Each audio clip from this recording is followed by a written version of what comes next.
Let's start. The project name is Find View by ID. Let's see the project structure first. So, we have a main activity here. And in the UI, we have activity_main.xml file, which is the layout of main activity. Let's see the UI first. We have a text view here, which doesn't have a text in it yet. Let's see the code.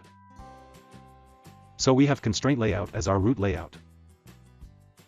And then, we have a text view. It has text view 1 as the ID. And the text view doesn't have a text yet. What we will do is, we will find this text view by its ID, and then we will put some text in it. Let's see the Kotlin code. These are the imports. This is the main activity, which extends app compat activity. Here, we have a text view.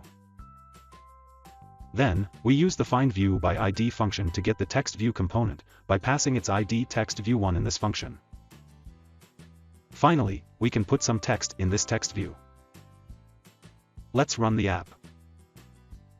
So we have installed and run the app. As you can see, initially the text view didn't have any text in it. But then, we fetched the text view using the find view by ID function and put the it.wala text in it. So that's it, that's how you can use the find view by ID function in Kotlin Android. Thanks for watching.